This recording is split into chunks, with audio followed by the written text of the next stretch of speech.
Siempre me he considerado un viajero experimentado.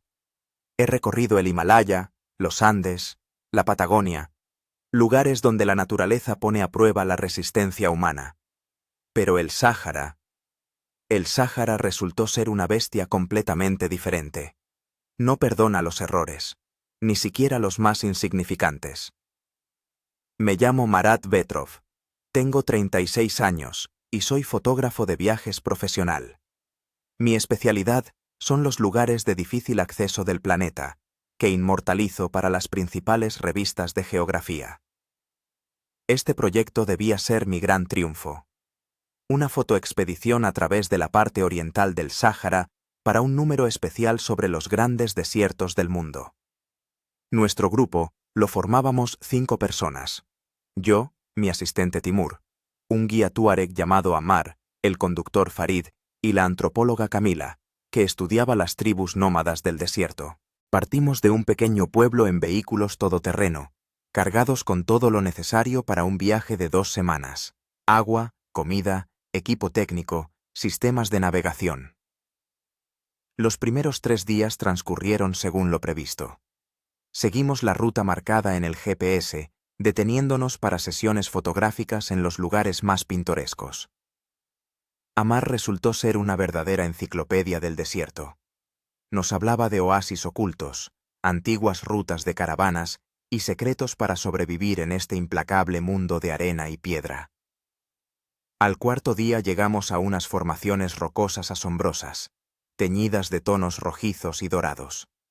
Este lugar no estaba marcado en nuestros mapas.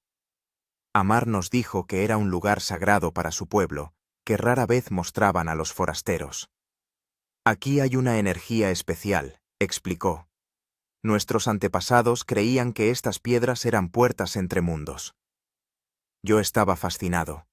El sol empezaba a ponerse, y los gigantes de piedra proyectaban largas sombras sobre la arena. La luz era perfecta para fotografiar, esa mágica hora dorada que los fotógrafos valoran por encima de todo. Necesito subir a aquella roca, dije, señalando una meseta de piedra situada aproximadamente a 1 kilómetro de nuestro campamento. Desde allí, se debe tener una vista impresionante de todo el conjunto. Ammar frunció el ceño. El sol se pondrá pronto. En el desierto es peligroso moverse en la oscuridad. Estaré de vuelta antes del anochecer, le aseguré. No tardaré más de 1 hora. Timur se ofreció a acompañarme, pero me negué.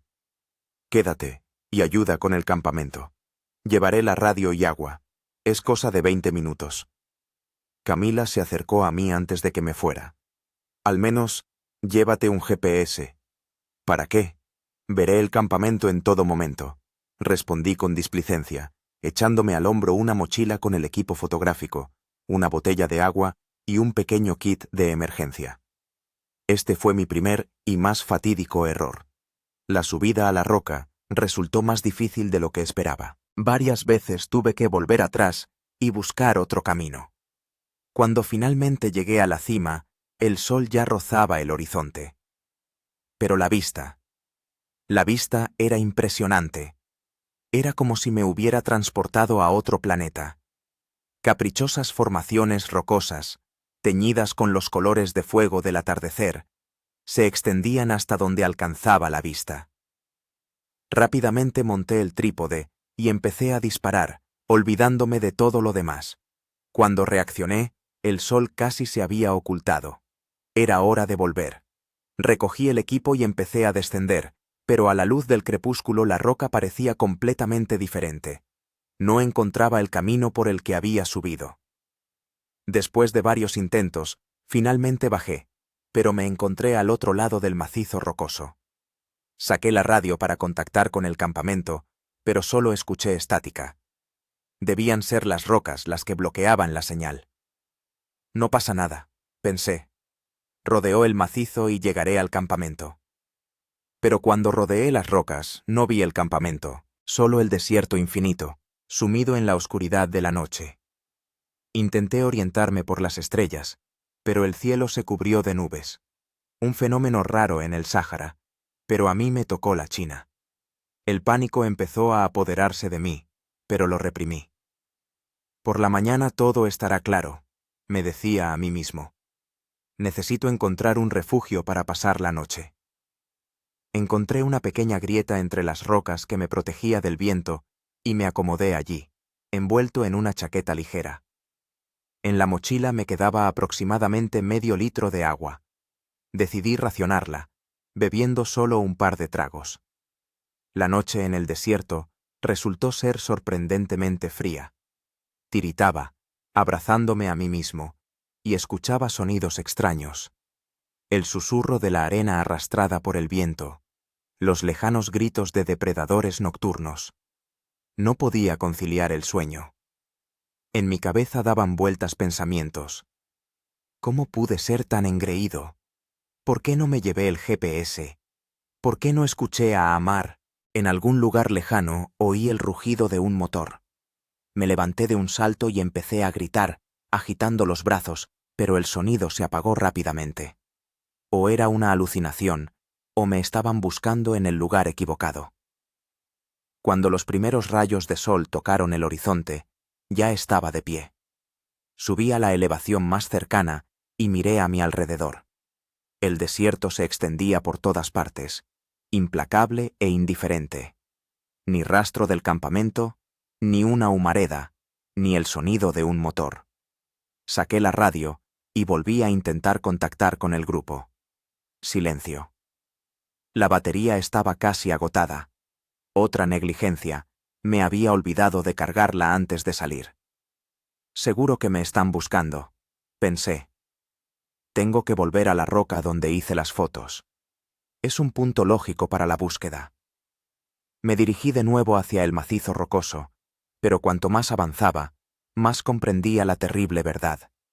Me había perdido por completo. Todas las rocas parecían iguales. El sol ascendía implacablemente, y la temperatura aumentaba a un ritmo vertiginoso. El agua en la botella estaba a punto de agotarse. Hacia el mediodía, comprendí que la situación era crítica.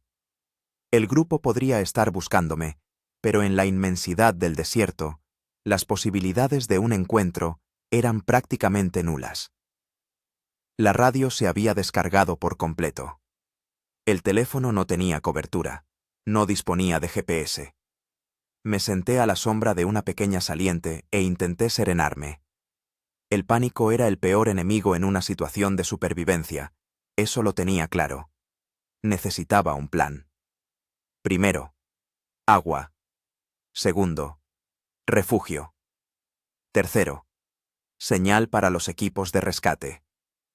Eché un vistazo a mi escaso arsenal. Una cámara de fotos con 2 objetivos, un trípode, una botella de agua medio vacía, una navaja plegable, un mechero, una barrita energética, una radio descargada, crema solar y una chaqueta ligera. Poca cosa para sobrevivir en el desierto más despiadado del mundo. Me bebí los restos de agua, dejando apenas un par de tragos para una emergencia, y decidí dirigirme hacia el este, hacia donde, según mis cálculos, debía estar la carretera por la que habíamos llegado a este lugar. Pero con cada paso, me convencía más de que podía estar yendo en la dirección equivocada. El sol quemaba sin piedad. El sudor se evaporaba antes de que pudiera aparecer en la piel. Los labios se me habían agrietado. Empezaba a ver doble. Comprendí que si no encontraba agua antes de que cayera la noche, mis posibilidades de supervivencia se reducirían drásticamente a 0. Así comenzó mi primer día en el infierno, que duraría 18 largos y terribles días.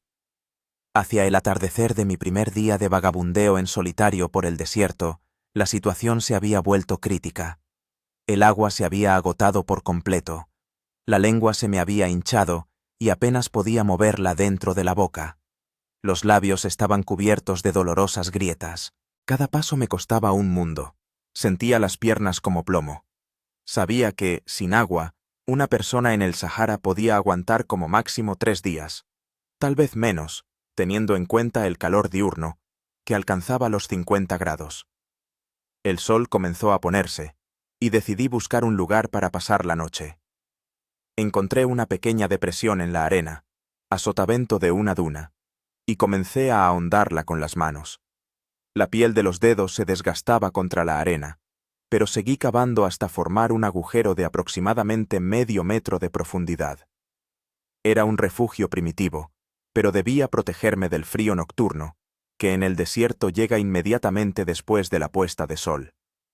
Me tumbé en el agujero y me cubrí con la chaqueta, echando arena sobre las piernas para conservar el calor.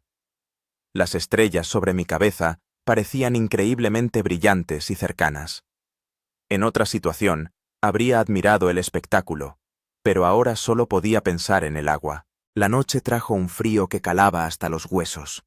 Temblaba, castañeteaba los dientes, pero el cansancio me venció. Caí en un sueño inquieto, lleno de pesadillas sobre interminables dunas de arena y espejismos con lagos que desaparecían al acercarme. Me desperté con los primeros rayos de sol y comprendí que estaba al borde de la deshidratación. Tenía la boca tan seca que la lengua se me pegaba al paladar. La cabeza me dolía horriblemente. El cuerpo me pedía agua a gritos. Recordé todo lo que sabía sobre supervivencia en el desierto. La regla principal era moverse solo a primera hora de la mañana y al final de la tarde, y buscar refugio del sol durante las horas más calurosas del día. Decidí caminar hacia el este hasta que el sol subiera mucho, y luego buscar un lugar para descansar durante el día.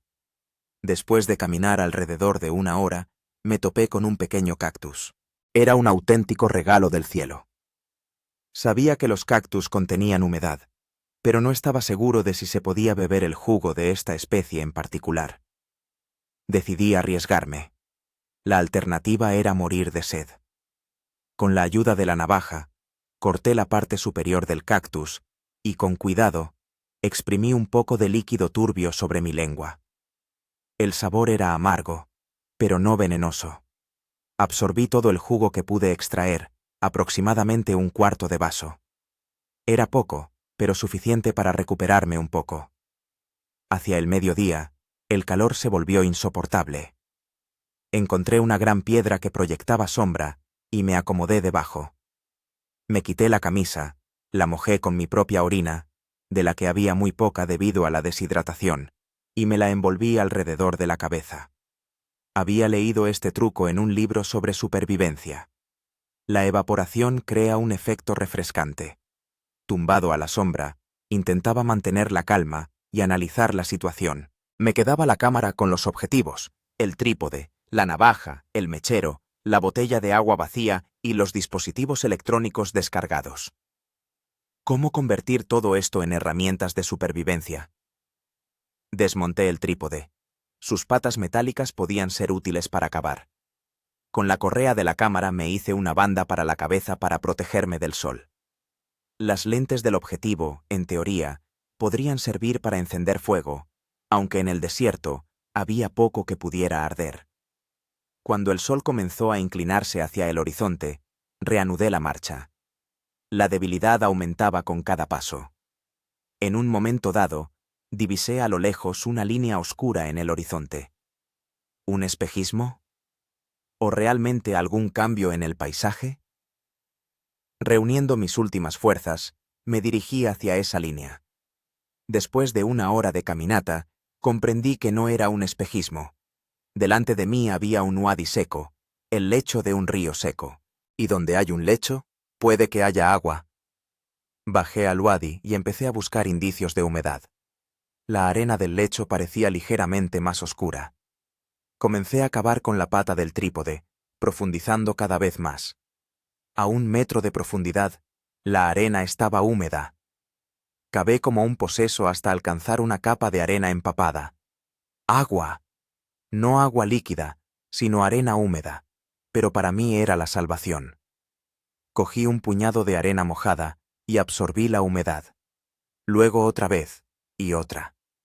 El sabor era rancio, con un regusto a minerales, pero era agua. Decidí construir un pozo rudimentario. Cavé un agujero más ancho y profundo, y luego lo forré con la funda de plástico de la cámara. Lentamente, muy lentamente, comenzó a acumularse un líquido turbio en el fondo. En unas horas, reuní unos 100 mililitros. La recogí cuidadosamente en una botella. Sería mi reserva para el día siguiente. Pasé la noche en el wadi, excavando un hueco en la orilla arenosa. Por la mañana, continué recogiendo agua de mi pozo primitivo. Hacia el mediodía ya tenía unos 300 mililitros. Una verdadera fortuna. Decidí quedarme en el pozo un día más para recuperar fuerzas y acumular agua. Extraje la batería de la cámara y la abrí con un cuchillo, con la esperanza de encontrar algo útil. En el interior encontré una fina lámina metálica. La utilicé para construir un destilador solar rudimentario. Tensé la lámina sobre el agujero con agua turbia y coloqué una botella vacía en el centro. El condensado debería gotear en ella. Al anochecer, se habían recogido unos 50 mililitros de agua limpia en la botella. No era mucho, pero esta agua no tenía impurezas ni sales. Al tercer día me sentí lo suficientemente fuerte como para continuar el camino. Llené la botella con agua del pozo, marqué el lugar en mi memoria y seguí adelante por el wadi. Los cauces a menudo conducen a asentamientos o carreteras. Caminar era más fácil. El lecho del wadi era relativamente llano y sus orillas protegían de la luz solar directa en las horas de la mañana. Caminaba lentamente, economizando fuerzas y agua, dando solo unos sorbos cuando la sed se volvía insoportable. Al anochecer del tercer día, divisé un objeto extraño a lo lejos. Al acercarme, comprendí que era el esqueleto de un coche viejo, medio cubierto de arena. El hallazgo me llenó de esperanza. Eso significaba que podía haber una carretera cerca. El coche, un antiguo Land Rover, llevaba allí, al parecer, varias décadas. Lo exploré en busca de algo útil. En la guantera encontré un mapa viejo, casi desintegrado, pero parcialmente legible. En él se marcaba un oasis a unos 30 kilómetros al este. Era el primer objetivo concreto en mi deambular. En el maletero descubrí una vieja garrafa, vacía, pero con olor a gasolina. La lavé con arena y con mi preciosa agua para usarla como recipiente para el agua. También encontré un trozo de lona que podría servir de refugio contra el sol. Pasé la noche en el coche, protegido del frío y del viento. Fue la primera noche relativamente confortable en 3 días. Por la mañana, recogiendo todas las cosas útiles que había encontrado, continué mi camino hacia el oasis marcado en el mapa. El cuarto día comenzó con una desagradable sorpresa. En el horizonte apareció una pared oscura. Una tormenta de arena. Sabía que estas tormentas podían ser mortalmente peligrosas. La arena se metía en los ojos, la nariz, la boca, haciendo imposible respirar. Tenía poco tiempo. Rápidamente cavé un agujero en la arena, me cubrí con la lona, sujetando los bordes con piedras, y me acurruqué, cubriéndome la cara con la camisa. La tormenta llegó de repente. El viento aullaba y sacudía la lona. La arena penetraba por las más pequeñas grietas. Respirar se hacía cada vez más difícil. Me apretaba la camisa contra la cara, intentando filtrar el aire. La tormenta duró varias horas que parecieron una eternidad. Cuando todo se calmó, salí de debajo de la lona. El paisaje circundante había cambiado por completo. Donde había dunas, ahora se extendía una superficie plana, y en otros lugares habían crecido nuevas colinas. Había perdido la orientación. El sol se ocultaba tras un velo de polvo levantado por la tormenta, y no podía determinar con exactitud los puntos cardinales. El pánico comenzaba a asomar de nuevo, pero lo reprimí. Recordé que en estas situaciones se puede orientar uno por otros signos. Por ejemplo, por la vegetación, que suele ser más densa en la cara norte de las dunas. Decidí subir al punto más alto de las cercanías para observar el terreno. Al ascender a la colina de arena, divisé a lo lejos algo parecido a una mancha verde. ¿Sería el oasis marcado en el mapa? Con una nueva esperanza, me dirigí hacia esa mancha verde. Cada paso costaba un gran esfuerzo. La arena después de la tormenta estaba suelta, los pies se hundían hasta los tobillos, el agua casi se había terminado y el sol, que se asomaba tras el velo de polvo, quemaba sin piedad. Al final del día, comprendí que la mancha verde era solo una acumulación de arbustos bajos, no un oasis. La decepción fue enorme, pero decidí no rendirme. Los arbustos significaban que había agua cerca. No podrían sobrevivir en un suelo absolutamente seco. Empecé a buscar indicios de aguas subterráneas y pronto observé una pequeña depresión entre los arbustos donde la arena parecía más oscura. Comencé a cavar y a 1 metro de profundidad volví a encontrar una capa húmeda. No era un oasis, sino una pequeña fuente subterránea. Utilizando los mismos métodos que antes, construí un pozo rudimentario y comencé a recoger agua. Durante la noche, se recogió casi medio litro. Un verdadero tesoro. A la mañana del 5.º día, noté que los arbustos atraían a pequeños pájaros. Usando una camisa y los palos del trípode, improvisé una trampa rudimentaria. Al atardecer, cayó en ella un pequeño pájaro del desierto. Le rompí el cuello rápidamente. Fue mi primera fuente de alimento en todos estos días de vagar. Encender un fuego en el desierto es una tarea ardua por la falta de combustible. Recogí ramas secas de los arbustos, les añadí páginas arrancadas del cuaderno que llevaba en el bolsillo y, con la lente del objetivo de la cámara, prendí una pequeña hoguera. El pájaro, asado en un improvisado asador, me pareció la comida más deliciosa de mi vida. Esta pequeña victoria me insufló ánimos. Decidí quedarme junto a los arbustos un día más para cazar más pájaros y acumular agua. Con ramas y una lona construí un rudimentario cobertizo para protegerme del sol. Al 6.º día, divisé a lo lejos unos puntos en movimiento. Al principio pensé que era un espejismo, pero pronto distinguí las siluetas de unos camellos. Era una caravana. Reuniendo todas mis fuerzas, corrí en su dirección, gritando y agitando los brazos. La distancia era considerable, y temía que pasaran de largo sin verme. Desesperado, prendí fuego a lo que quedaba de la lona. El humo negro debía llamar su atención. El plan funcionó. La caravana cambió de rumbo y se dirigió hacia mí. Eran tuaregs, nómadas del desierto. No hablaban ruso ni inglés, pero entendieron que me había perdido y necesitaba ayuda. Me dieron agua y una torta de pan, y luego, por señas, me explicaron que se dirigían a un oasis, que estaba a 2 días de camino. Me uní a ellos, sintiendo un alivio increíble. Parecía que mis tribulaciones habían llegado a su fin. Pero el destino me tenía reservada una nueva sorpresa. Los 2 días de viaje con la caravana de tuaregs fueron para mí un tiempo de recuperación. Compartieron conmigo agua y comida, carne seca, dátiles, tortas de pan. Poco a poco me recuperaba, aunque aún estaba muy débil. La comunicación era difícil debido a la barrera del idioma, pero con la ayuda de gestos y dibujos en la arena les expliqué mi historia. Uno de los tuaregs, llamado Musa, hablaba un poco de francés, y yo recordaba algunas frases del colegio. Así podíamos intercambiar información básica. Musa me contó que se dirigían al oasis de Tamanrasset, donde podría encontrar ayuda y ponerme en contacto con el mundo exterior. Esto me llenó de esperanza. Mis andanzas pronto llegarían a su fin. En la noche del 2.º día, acampamos en la cima de una colina de arena. Los tuaregs encendieron una hoguera con ramas secas que habían recogido por el camino. Nos sentamos alrededor del fuego y Musa contaba historias sobre el desierto. Yo entendía solo palabras sueltas, pero sus gestos y entonaciones hacían que la narración fuera viva y comprensible.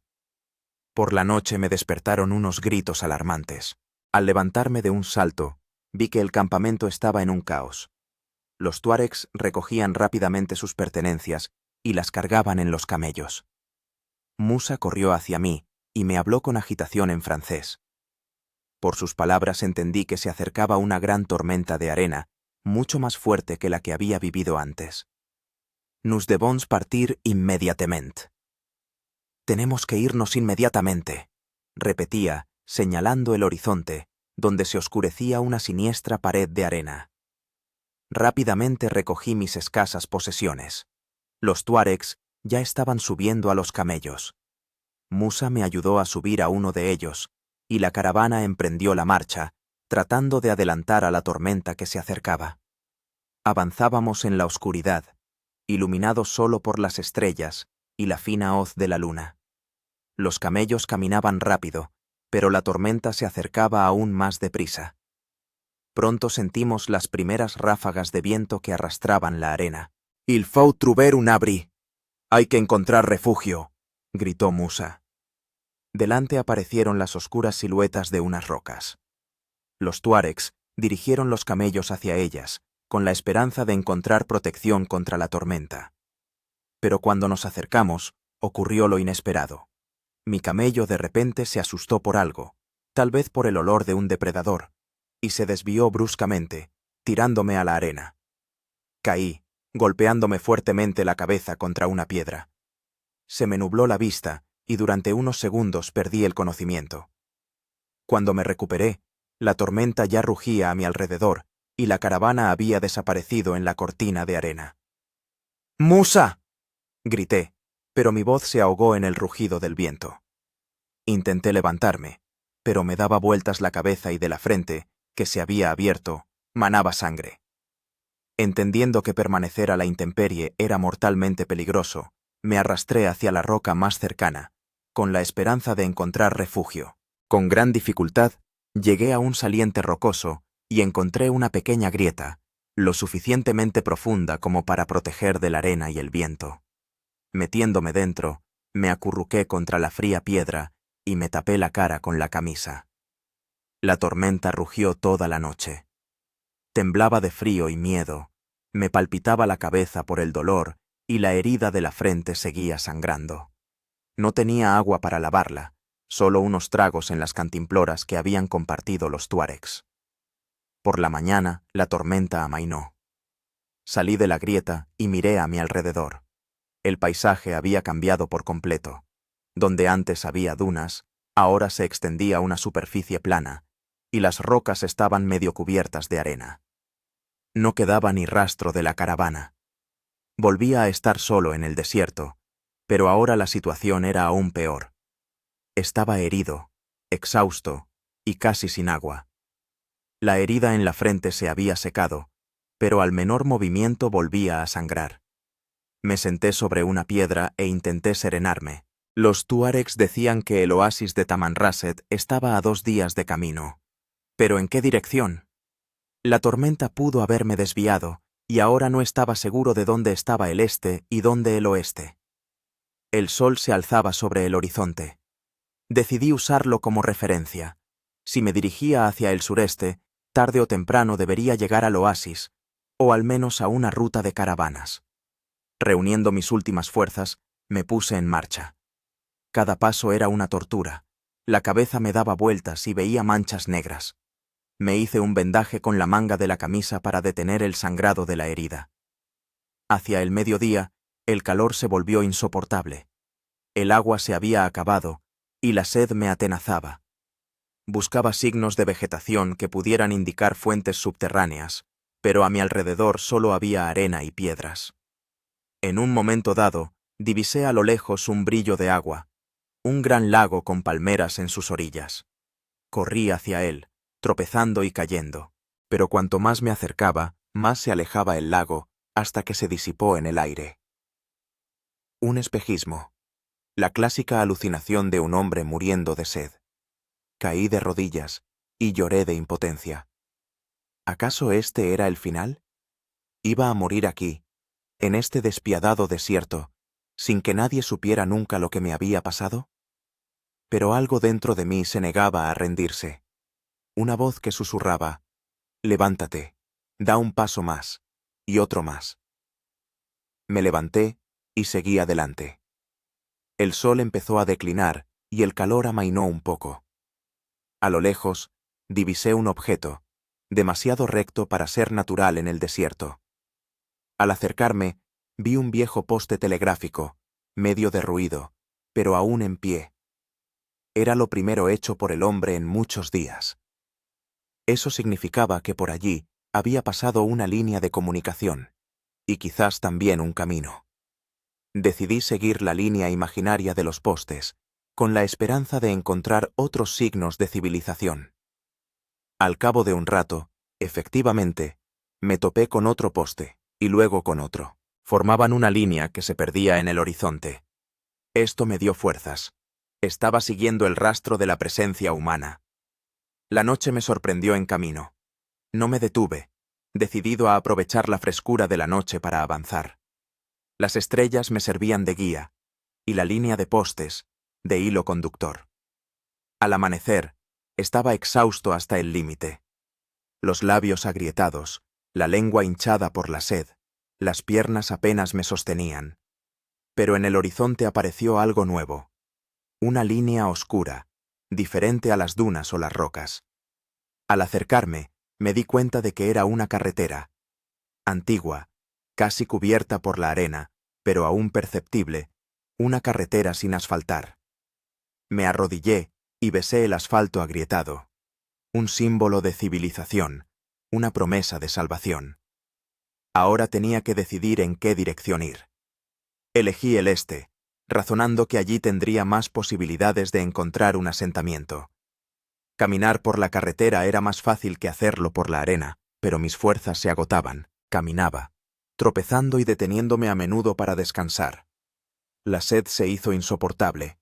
Intentaba recoger el rocío de la mañana de las piedras, pero era insignificante. A mediodía, vi un objeto en movimiento a lo lejos. Al principio pensé que era otro espejismo, pero el objeto se acercaba. Era un vehículo. Reuniendo mis últimas fuerzas, salí al centro de la carretera y empecé a agitar los brazos. El vehículo, una vieja camioneta, me vio y se detuvo.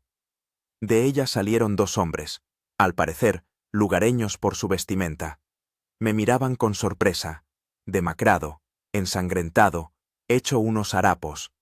Intenté explicarles mi situación, pero de mi garganta seca solo salían graznidos. Uno de los hombres me tendió una cantimplora con agua. Bebí con avidez, derramando agua sobre mi pecho, incapaz de parar. El segundo hombre decía algo en árabe, gesticulando. No entendía las palabras, pero por la entonación deduje que les sorprendía encontrar a un europeo en ese lugar. Me ayudaron a subir a la parte trasera de la camioneta y me cubrieron con una lona para protegerme del sol. El coche se puso en marcha y me sumí en el olvido, exhausto, pero con la sensación de que lo peor había pasado. Me desperté por las sacudidas. La camioneta se había desviado de la carretera y circulaba por un camino accidentado. Incorporándome, vi delante de mí varias construcciones bajas de adobe. Era un pequeño asentamiento, no el oasis de Tamanrasset del que hablaba Musa, pero sí una señal de civilización. El vehículo se detuvo frente a una de las casas. Los hombres me ayudaron a salir de la parte trasera y me llevaron dentro. En la fresca penumbra de la casa había mujeres y niños que me miraban con curiosidad. Me sentaron sobre una estera y me trajeron agua y tortas de pan. Comí y bebí despacio, sabiendo que después de un largo ayuno no se debía uno atracar. Uno de los hombres, que parecía ser el dueño de la casa, decía algo, señalando mi herida en la frente. Poco después, apareció una anciana con una vasija de barro que contenía una especie de ungüento. Con cuidado me lavó la herida con agua y luego me aplicó la pomada. El olor era fuerte, herbal, pero el dolor empezó a remitir de inmediato. Intenté explicar que necesitaba ponerme en contacto con el mundo exterior, encontrar un teléfono o una radio. Pero la barrera del idioma era insalvable. Dibujaba un teléfono en el suelo arenoso, simulaba una conversación, pero los lugareños se limitaban a negar con la cabeza. Poco a poco comprendí que me hallaba en un asentamiento extremadamente aislado, sin electricidad ni medios de comunicación de ningún tipo. Eran nómadas que se habían establecido allí temporalmente debido a la proximidad de una fuente de agua subterránea. Mis salvadores fueron amables conmigo, me dieron de comer, de beber, y me permitieron descansar a la sombra de una casa. Pero era consciente de que aún estaba lejos de la verdadera salvación. Necesitaba llegar a un núcleo de población mayor donde pudiera ponerme en contacto con la embajada o, al menos, con las autoridades locales. Al día siguiente me sentí mejor. La herida en la frente empezaba a cicatrizar gracias a la medicina local y las fuerzas volvían poco a poco. Intenté explicarle al dueño de la casa que quería ir a Tamanrasset. Estuvo mucho tiempo negando con la cabeza, señalando hacia el oeste y mostrando con los dedos algo que interpreté como muchos días de camino. Pero por la noche sucedió algo inesperado.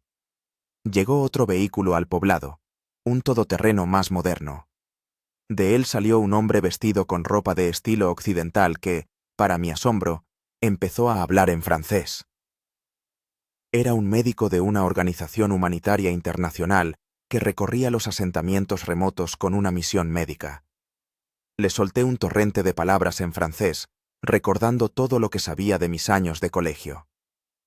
El doctor Henry, como se presentó, se quedó asombrado con mi historia. Me examinó la herida. Dijo que el tratamiento local había sido eficaz, pero me propuso tratarla además con un antiséptico de su botiquín. Je pars pour Tamanrasset demain matin. Vous pouvez venir avec moi. Salgo para Tamanrasset mañana por la mañana. Puede venir conmigo, dijo.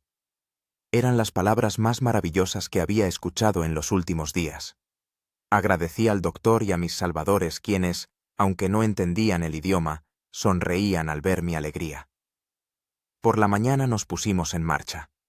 El camino era largo y difícil. El jeep serpenteaba entre las dunas.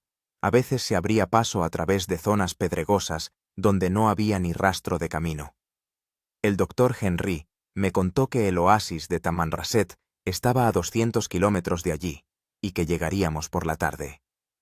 Por el camino, compartió conmigo agua y conservas de sus provisiones. Yo le conté toda mi historia, cómo me había separado del grupo, cómo había vagado por el desierto, cómo había conocido a los tuaregs y los había perdido durante una tormenta. Vous avez eu beaucoup de chance. Ha tenido mucha suerte, dijo el doctor. La plupart des gens perdus dans le Sahara ne survivent pas. La mayoría de la gente que se pierde en el Sahara no sobrevive. Sabía que tenía razón. Realmente tuve suerte. Conocí a la gente adecuada en el momento adecuado. Encontré agua cuando estaba al borde de la deshidratación. Evité los peligros mortales del desierto. Al caer la tarde, aparecieron en el horizonte las verdes copas de las palmeras. El oasis de Tamanrasset. Nunca en mi vida había visto nada más hermoso que esta isla verde en medio del mar de arena. Al entrar en la ciudad, el doctor Henry se dirigió directamente al edificio de la administración local. Allí había un teléfono y pude ponerme en contacto con el consulado ruso en Argel.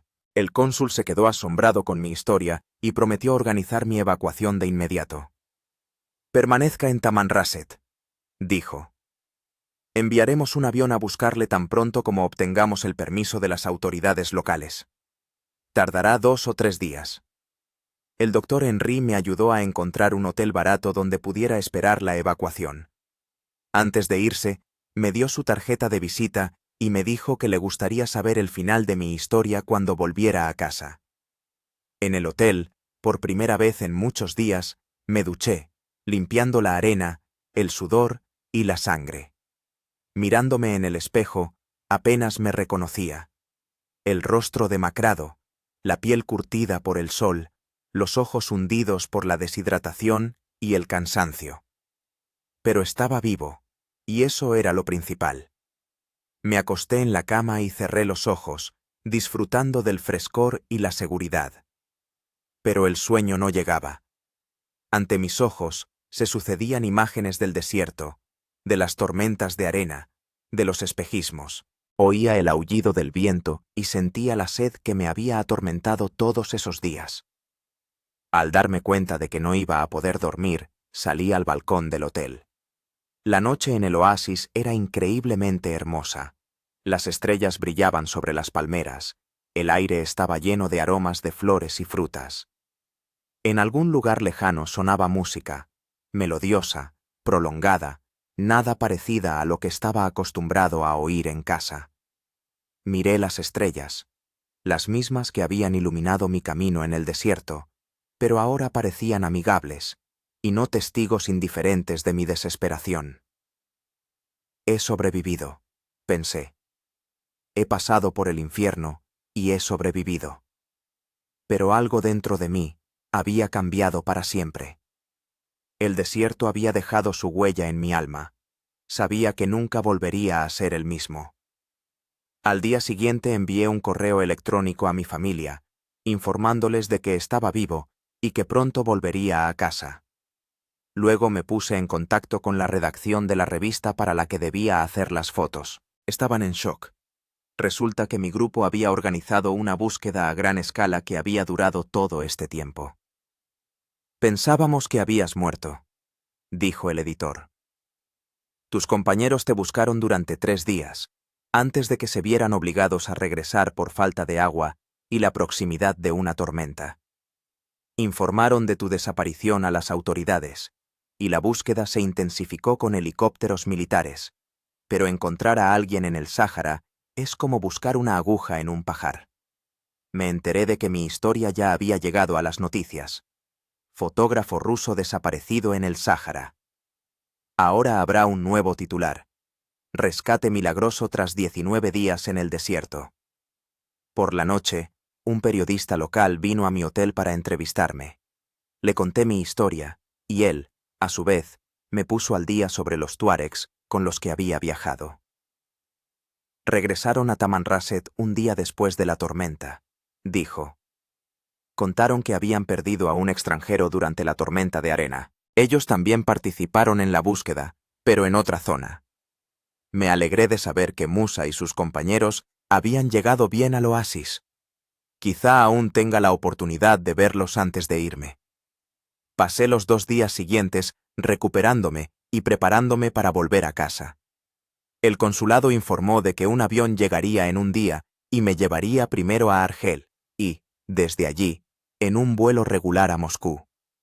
Paseaba por el oasis, disfrutando del verdor y la frescura después del implacable desierto. Los lugareños me miraban con curiosidad. La noticia del milagroso rescate del fotógrafo ruso se había extendido rápidamente por toda la ciudad. La víspera de mi partida, estaba sentado en un pequeño café, sorbiendo té de menta, cuando se me acercó un anciano tuareg. Para mi asombro, era Musa. Sonreía, mostrando sus dientes blancos sobre su rostro oscuro, y decía algo en su idioma. Luego cambió a un francés chapurreado. Je savais que vous survivriez. Sabía que sobreviviría. Vous êtes un homme fort. Es usted un hombre fuerte. Nos abrazamos como viejos amigos. Le di las gracias por su ayuda y le conté lo que había sucedido después de que nos perdiéramos el uno al otro en la tormenta. Escuchó atentamente, asintiendo y sonriendo de vez en cuando. Antes de irse, Musa se quitó un amuleto del cuello, una pequeña bolsa de cuero con un cordón, y me lo tendió. Pour vous protéger dans vos voyages. Para protegerle en sus viajes. Me conmovió este gesto. Me puse el amuleto al cuello y prometí que nunca me lo quitaría. Por la mañana llegó el avión del consulado, un pequeño bimotor que aterrizó en una pista de tierra en las afueras del oasis. Me despedí del doctor Henry, que había venido a despedirme, y de otras personas que me habían ayudado en Tamanrasset. Subiendo la escalerilla, me volví para echar un último vistazo al desierto. Se extendía hasta el horizonte, implacable, hermoso, enigmático. Casi me mata, pero también me enseñó mucho. Volveré, pensé, no como un turista despreocupado, sino como un hombre que conoce y respeta tus leyes. El avión despegó y Tamanrasset empezó a empequeñecer, convirtiéndose en un punto verde en medio de un mar dorado de arena. Cerré los ojos, apretando el amuleto de Musa en mi mano, y por primera vez en muchos días me dormí tranquilamente. Pero mi historia no terminó ahí.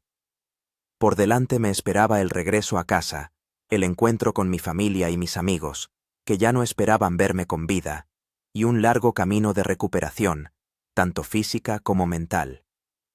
El Sáhara me cambió para siempre. Entré en él como un fotógrafo engreído y salí como otra persona, alguien que miró a la muerte a la cara y sobrevivió para contarlo. El vuelo de Tamanrasset a Argel duró poco más de 3 horas. Estaba sentado junto a la ventanilla, mirando el desierto que pasaba por debajo, que poco a poco iba dando paso a paisajes más verdes de la costa. El empleado consular que me acompañaba se preocupaba constantemente por mi bienestar y me ofrecía agua y comida. Apenas podía contener la sonrisa. Después de días en el desierto, donde cada gota de agua valía su peso en oro, esta atención me parecía casi cómica. En el aeropuerto de Argel me recibieron representantes de la embajada rusa. Organizaron un chequeo médico en una clínica privada, donde los médicos se sorprendieron de mi estado relativamente bueno después de todo lo que había pasado. Tiene una deshidratación severa, quemaduras solares, agotamiento y una leve conmoción cerebral por el golpe en la cabeza, dijo el médico, examinando los resultados de las pruebas. Pero en general, está en una forma asombrosamente buena para una persona que ha pasado casi 3 semanas en el Sáhara sin el equipo adecuado. Ha tenido mucha suerte. Asentí, pensando que la suerte era solo una parte de mi rescate. Los conocimientos de supervivencia que había adquirido durante expediciones anteriores y la ayuda de las personas que había encontrado en el camino habían desempeñado un papel importante.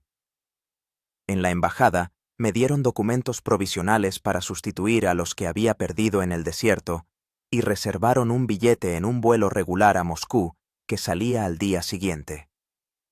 Pasé la noche en un hotel, disfrutando de las sencillas comodidades que antes daba por sentadas.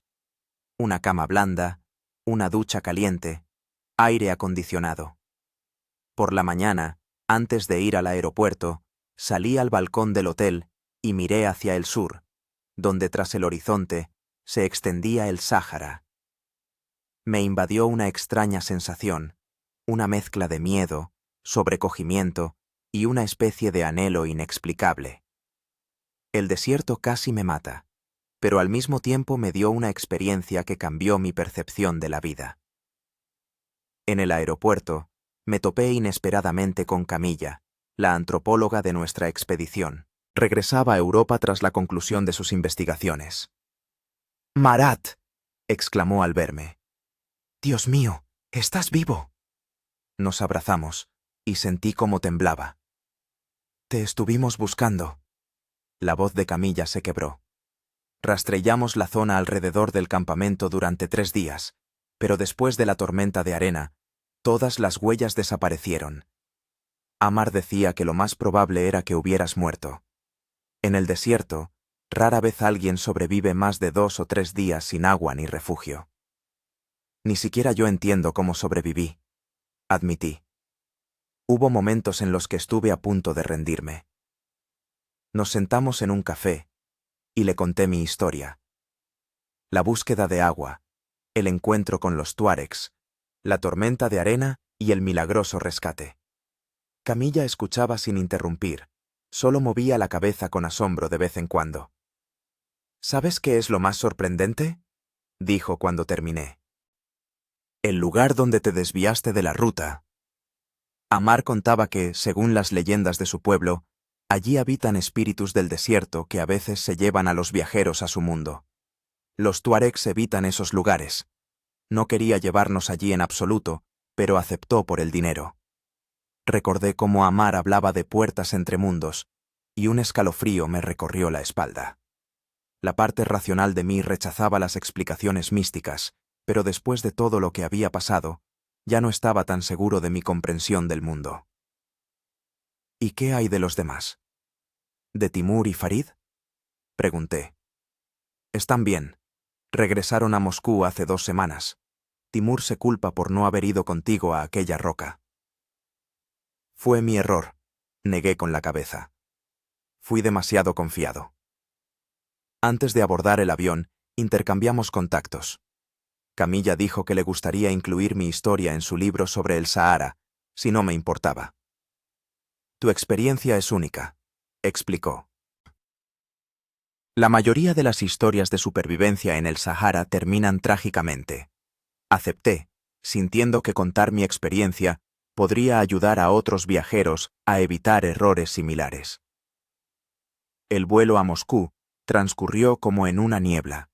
Entre dormitar y despertar, mirando por la ventanilla las nubes y pensando en lo cerca que había estado del abismo.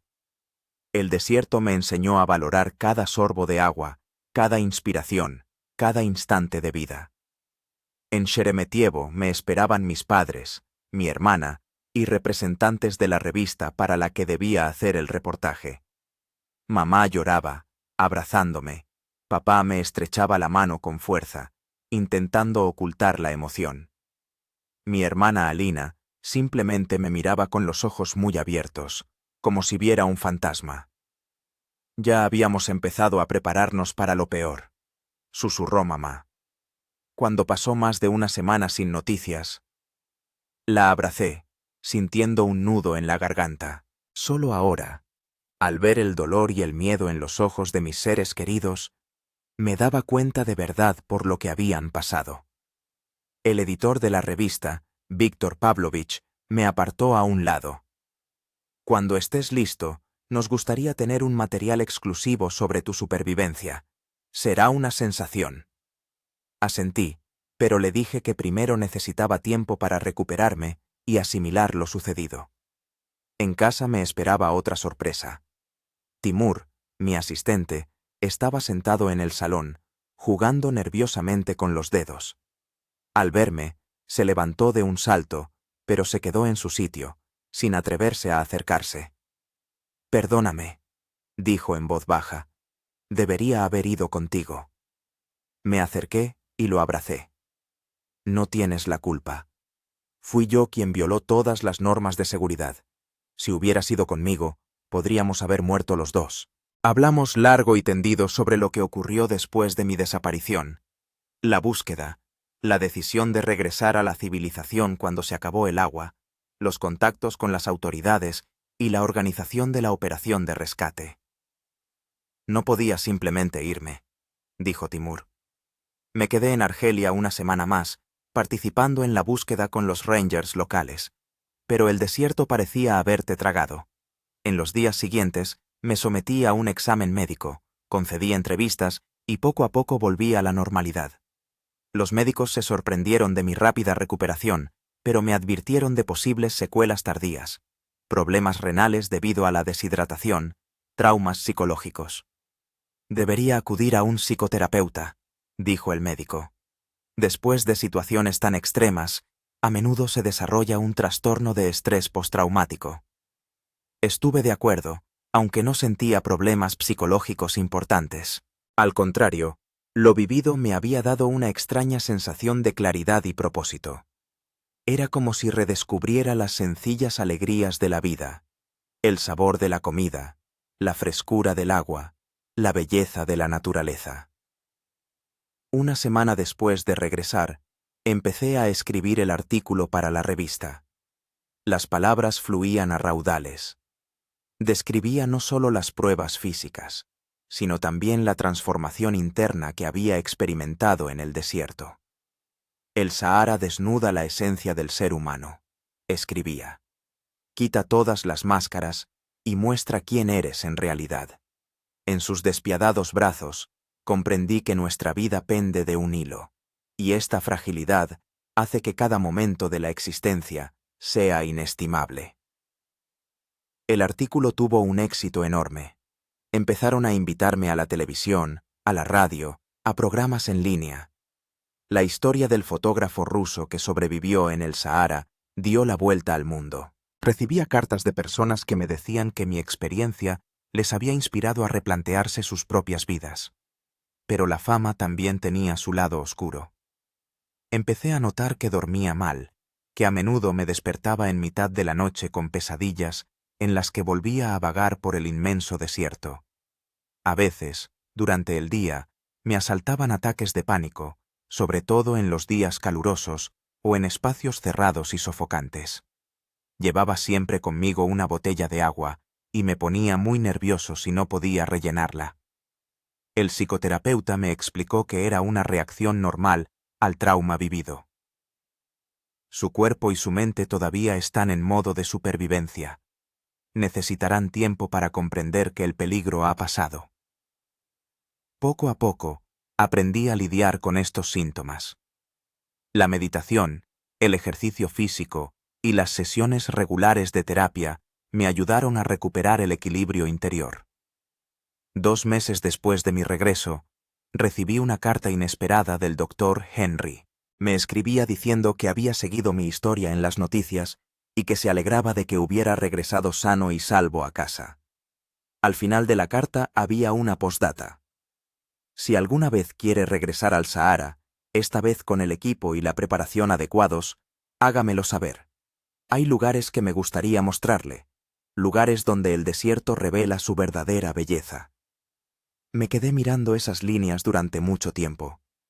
Una parte de mí quería gritar, «¡Nunca, nunca volveré a ese maldito lugar!». Pero otra parte, más profunda y silenciosa, susurraba, «Debes volver. Tu camino allí no ha terminado». En otoño, empecé a trabajar en un libro sobre mi experiencia de supervivencia. No era simplemente una crónica de los acontecimientos, sino una profunda reflexión sobre la naturaleza humana, sobre nuestra conexión con la naturaleza, sobre la delgada línea que separa la vida de la muerte. Mientras escribía, me venían a la memoria recuerdos que antes había reprimido. Momentos de absoluta desesperación en los que estuve a punto de rendirme. Extrañas visiones y alucinaciones causadas por la deshidratación y el agotamiento. Instantes de increíble claridad y paz que experimenté mirando las estrellas sobre el desierto. Recordé un momento especial que no le había contado a nadie. Ocurrió el 15º día de mi vagabundeo, cuando estaba al borde de la vida y la muerte. Estaba tumbado bajo una roca, demasiado débil para moverme, y observaba cómo el sol se ponía en el horizonte. De repente, sentí una presencia a mi lado, no una persona, sino algo diferente, antiguo y sabio. Una voz sin palabras hablaba conmigo, y yo la entendía sin necesidad de traducción. Hablaba del tiempo y la eternidad, de los granos de arena y las galaxias, de que la muerte es una ilusión, al igual que la vida. No sé si fue un delirio antes de morir, o realmente un contacto con algo más allá de la comprensión ordinaria, pero esa experiencia me cambió más profundamente que todas las pruebas físicas. Mientras trabajaba en el libro, también investigué la historia y la cultura del Sahara, las leyendas de los tuaregs sobre los espíritus del desierto, los datos científicos sobre la supervivencia en condiciones extremas.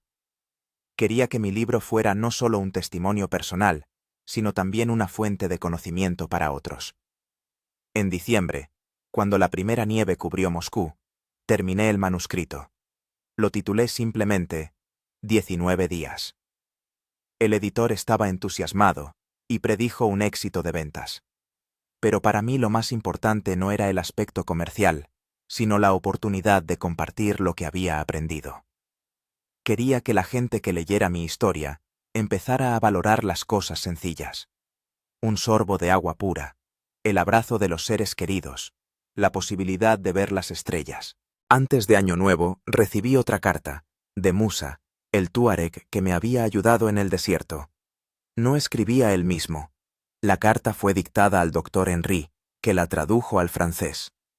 Musa preguntaba por mi salud y me contaba que el amuleto que me había regalado contenía una oración especial que protegía a los viajeros. Creía que esa oración me había ayudado a sobrevivir.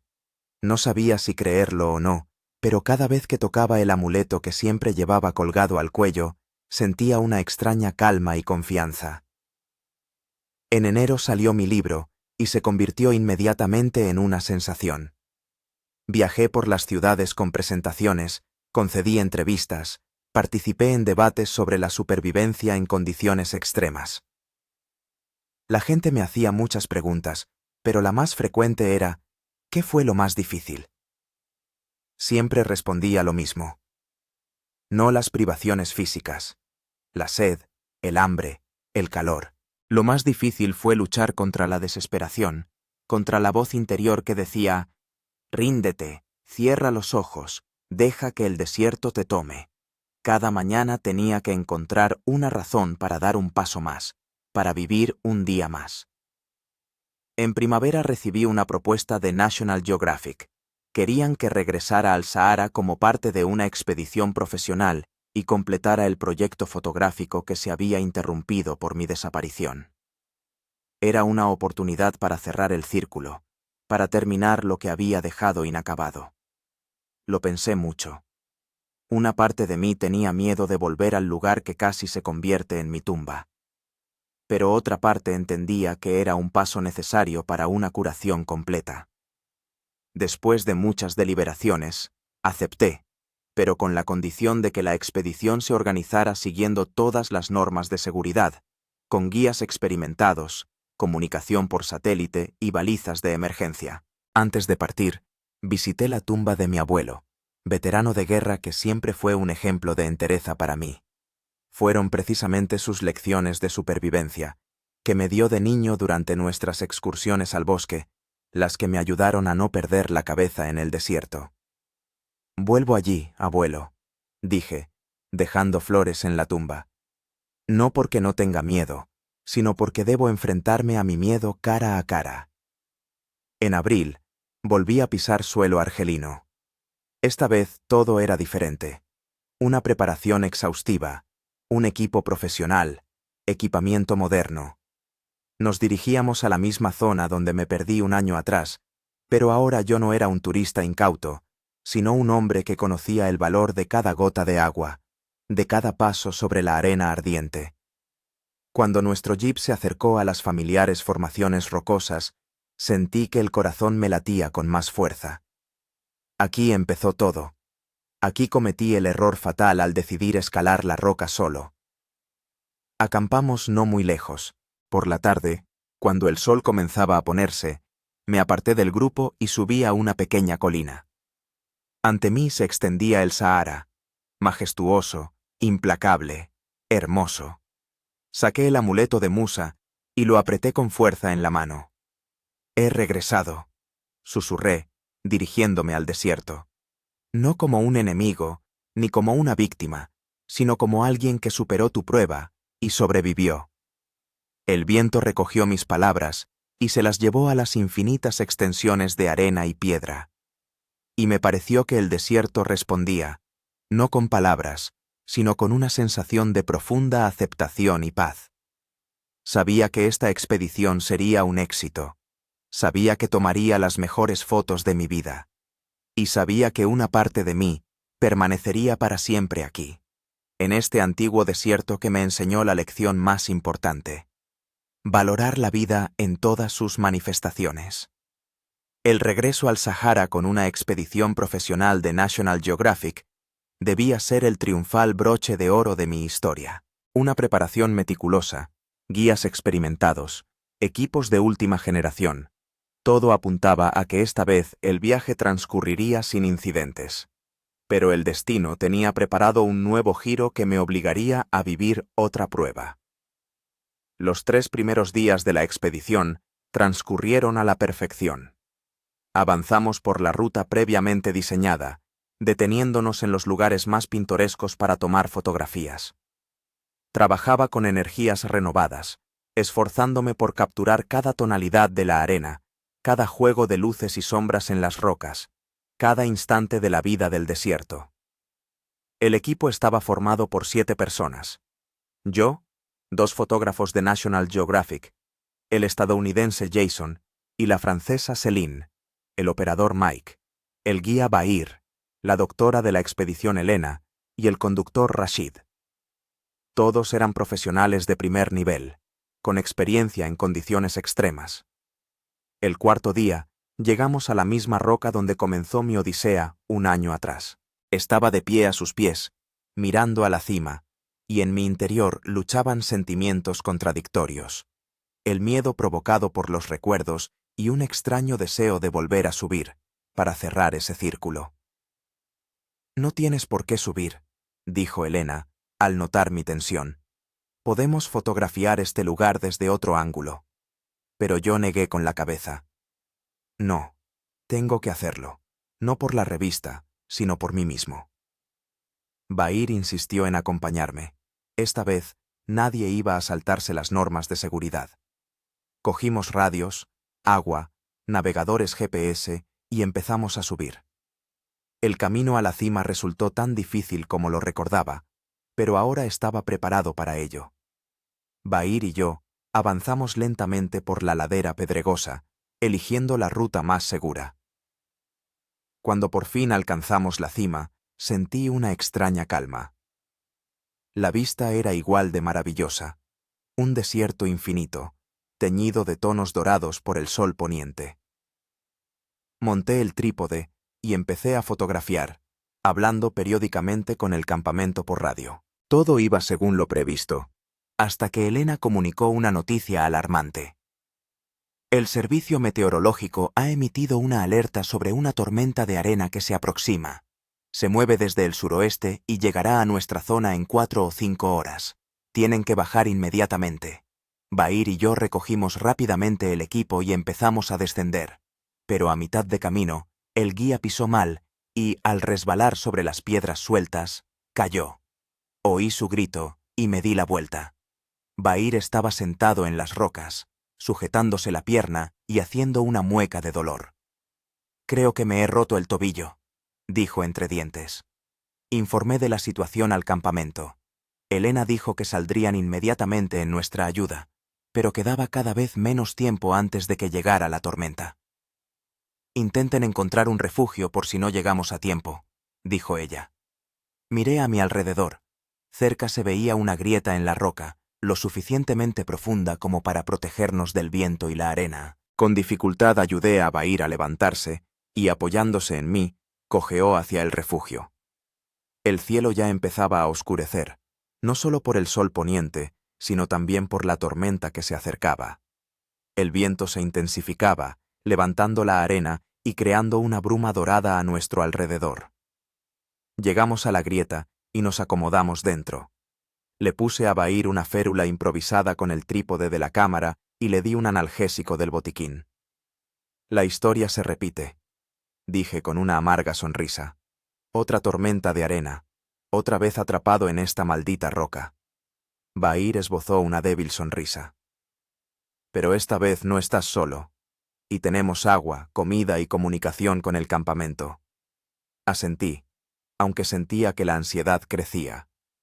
Por la radio informaron que el equipo de rescate había salido, pero avanzaba lentamente debido al aumento del viento, y la tormenta se acercaba más rápido de lo que habían predicho los meteorólogos. 1 hora después, oímos el rugido del viento. La tormenta estaba muy cerca. La radio crepitó, y la voz de Elena, interrumpida por interferencias, dijo: «No. Volver. Campamento. Tormenta. Más. Fuerte. Esperado. Permanezcan. Refugio». La comunicación se cortó. Estábamos aislados del grupo y ahora solo podíamos contar con nosotros mismos. Me asomé por la grieta. El mundo exterior se había convertido en un caos de arena y viento. La visibilidad se redujo a pocos metros. El equipo de rescate no podía seguir avanzando en esas condiciones. Sería un suicidio. «Tendremos que esperar a que pase la tormenta aquí», le dije a Bahir. «¿Cuánto crees que durará?» «A juzgar por la fuerza del viento, no menos de 1 día», respondió, haciendo una mueca de dolor. «Posiblemente más». Revisé nuestras provisiones: 2 litros de agua, unas cuantas barritas energéticas, un botiquín. No era mucho, pero debería ser suficiente para 1 día. La tormenta rugió toda la noche. Estábamos sentados en el fondo de la grieta, envueltos en chaquetas y apretados el uno contra el otro para conservar el calor. La arena se filtraba incluso aquí, asentándose en la ropa, el pelo, la piel. Respirar se hacía cada vez más difícil. Rompí la camiseta e hicimos máscaras para filtrar el aire. Bahir se mantuvo fuerte, a pesar del dolor en el tobillo roto. Me contaba historias sobre el desierto, sobre su pueblo, sobre las antiguas rutas de caravanas que una vez cruzaron el Sahara. Yo escuchaba, tratando de distraerme de los pensamientos inquietantes y los recuerdos de la prueba del año pasado. Por la mañana, la tormenta no solo no había amainado, sino que parecía haberse intensificado. La radio estaba en silencio, ya sea por la interferencia o porque la batería se había agotado. El GPS mostraba nuestra ubicación, pero era inútil en términos de comunicación. «¿Qué vamos a hacer?», preguntó Bahir. «Esperar», respondí. «Saben dónde estamos. En cuanto la tormenta amaine, vendrán a buscarnos». Pero una voz interior susurraba: «¿Y si la tormenta dura varios días? ¿Y si tu historia se repite?». Ahuyenté esos pensamientos y me concentré en ahorrar agua y mantener la moral de Bahir, cuya pierna se había hinchado y le causaba cada vez más dolor. El día se hacía eterno. Hablamos poco, ahorrando fuerzas y humedad en la boca. De vez en cuando me asomaba por la grieta, con la esperanza de ver signos de que la tormenta se calmaba, pero el paisaje permanecía invariable, una neblina amarillo-marrón a través de la cual apenas penetraba la luz del sol. Al anochecer del segundo día, nuestras reservas de agua se habían reducido a medio litro. Bahir empezó a delirar por el dolor y la fiebre. Aparentemente, se había producido una infección en la herida. Le di los últimos antibióticos del botiquín y le limpié la cara con un paño húmedo. «Tenemos que salir de aquí», dije, más para mí que para él. «En cuanto la tormenta amaine un poco, intentaremos bajar». Bahir negó débilmente con la cabeza. «No podré caminar. Deberías dejarme e irte tú solo». «Ni se te ocurra», repliqué. «Saldremos juntos o nos quedaremos juntos». La noche transcurrió en un sueño intranquilo. Me despertaba con cada cambio en el sonido del viento, esperando que la tormenta amainara.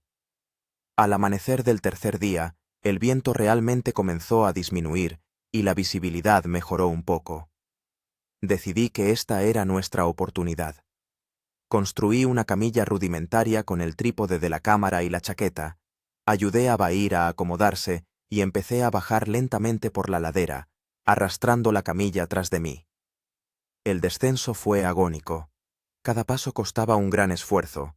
La arena seguía volando a la cara, aunque no con tanta intensidad como antes. Bahir gemía de dolor cuando la camilla saltaba sobre las piedras.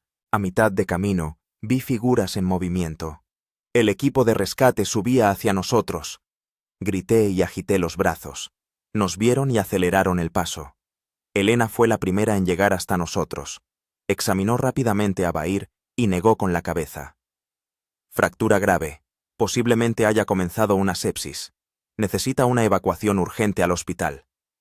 Mike se puso en contacto con la base por teléfono satelital, solicitando un helicóptero. Pero las noticias eran desalentadoras. Debido a los restos de la tormenta, el helicóptero no podía despegar hasta dentro de un día como mínimo. «Tendremos que transportarlo en jeep», dijo Mike. «El hospital más cercano está en Tamanrasset, a unas 8 horas de camino». Bajamos a Bahir con cuidado hasta el pie de la roca, donde esperaba el jeep. Elena le administró antibióticos y analgésicos de sus reservas. Rashid preparó el coche para el largo camino por terreno irregular. «Iré con ellos», dije. «Me siento responsable de lo que ha pasado». Jason, el jefe de la expedición, no se opuso. «Continuaremos trabajando aquí y nos reuniremos en Tamanrasset dentro de una semana, como estaba previsto». El camino a Tamanrasset fue una verdadera prueba. El jeep se sacudía en los tramos rocosos, y los bancos de arena después de la tormenta obligaban a Rashid a buscar rutas alternativas. Bahir estaba semiconsciente. La fiebre aumentaba, a pesar de los antibióticos. Elena hacía todo lo posible en esas condiciones, pero sus posibilidades eran limitadas. Constantemente le tomaba el pulso y la presión a Bahir, le cambiaba los vendajes, le administraba los medicamentos. «Si no llegamos a un hospital en las próximas horas, podría perder la pierna», dijo en voz baja para que Bahir no la oyera. «O algo peor». Yo miraba el rostro pálido del guía y sentía una punzada aguda de culpa. Si no hubiera sido por mi deseo de escalar esa roca, ahora estaría bien. «Aguanta, amigo», le susurraba, apretando su mano. «Ya casi llegamos». Pero aún faltaban varias horas para llegar a Tamanrasset, y cada minuto contaba. En un momento dado, Bahir recobró la conciencia y me miró con ojos claros. «No te culpes», dijo con voz débil. Yo conocía los riesgos al hacerme guía. El desierto no perdona los errores, pero es justo. A todos nos pone a prueba por igual. Sus palabras me conmovieron profundamente. Recordé mi propia prueba, un año atrás, y comprendí que tenía razón. El desierto no es ni bueno ni malo, simplemente existe según sus propias leyes, y uno puede aceptarlas o perecer. Cerca del atardecer, en el horizonte aparecieron las palmeras del oasis de Tamanrasset. Nunca me había alegrado tanto de ver esa ciudad que, un año antes, había sido mi salvación. En el hospital, se llevaron a Bahir directamente al quirófano. El médico, que hablaba francés, explicó que la situación era grave. Había comenzado una necrosis de los tejidos y harían todo lo posible para salvarle la pierna. Elena, Rashid y yo nos quedamos en el pasillo, esperando noticias en silencio. Las horas se arrastraban con lentitud exasperante. Finalmente, el médico salió del quirófano, cansado, pero con una leve sonrisa. «Lo hemos logrado», dijo. «Hemos conseguido salvar la pierna, aunque la recuperación será larga. Es un hombre fuerte, tuvo suerte de que llegaran a tiempo». El alivio que sentí fue comparable al que había experimentado cuando me rescataron del desierto. Bahir había sobrevivido, y eso era lo principal. Pasé los días siguientes en Tamanrasset, visitando a Bahir en el hospital y ayudando a organizar su tratamiento posterior y su traslado a casa, en Argelia. National Geographic se hizo cargo de todos los gastos e incluso se ofreció a enviarlo a rehabilitación a Europa. Cuando el resto del equipo llegó a Tamanrasset, discutimos los planes para continuar la expedición. Jason propuso seguir adelante, contratando a otro guía, pero sentí que no podía hacerlo. «He terminado lo que vine a hacer», dije. Subí a esa roca, tomé las fotos. Pero el precio ha sido demasiado alto. Regreso a casa. Jason me entendió sin necesidad de más explicaciones. Él mismo era un viajero experimentado y sabía que a veces hay que saber cuándo parar. Antes de partir, visité a Bahir por última vez. Se veía mejor. La fiebre había bajado, su rostro tenía un color más saludable. Los médicos decían que en un mes o dos podría empezar a caminar con muletas. «Quiero disculparme», le dije, sentado junto a su cama. «Por mi culpa te encuentras en esta situación». Bahir negó con la cabeza. «No te disculpes. ¿Sabes? En nuestra cultura existe la creencia de que si una persona escapa 2 veces de la muerte en el desierto, éste la ha reconocido como suya. Ahora eres uno de nosotros, Marat». Me tendió la mano y la estreché con fuerza, sintiendo una extraña conexión entre nosotros. Una conexión que solo pueden comprender aquellos que han mirado a la muerte a la cara y han sobrevivido. «Estaré al tanto de tu recuperación», prometí. «Y si necesitas algo, solo tienes que decírmelo». Bahir sonrió. «Solo necesito una cosa. Cuando vuelvas a Rusia, cuéntale a la gente la verdad sobre el Sahara, no solo sus peligros, sino también su belleza, su sabiduría, su alma». Asentí, comprendiendo lo que quería decir. El Sahara no era simplemente un lugar en el mapa, no era solo un desierto de arena y piedras. Era un ser vivo, antiguo y sabio, que enseñaba a aquellos que estaban dispuestos a escuchar. De regreso a casa, reflexioné sobre el extraño giro de los acontecimientos. Había venido al Sahara para cerrar un círculo, para terminar un asunto pendiente. Pero en lugar de una conclusión, había obtenido un nuevo comienzo, una nueva comprensión del desierto, una nueva responsabilidad, una nueva conexión con este lugar asombroso. En el avión, saqué la cámara y revisé las fotos tomadas en la cima de la roca antes de la tormenta. Eran magníficas. La luz dorada del atardecer, las extensiones infinitas de arena, las caprichosas sombras de las rocas. Pero lo más valioso no eran esas imágenes, sino la experiencia que había adquirido. Una experiencia que es imposible transmitir incluso a través de las mejores fotografías.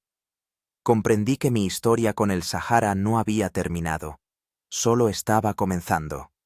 Y yo estaba preparado para este nuevo viaje.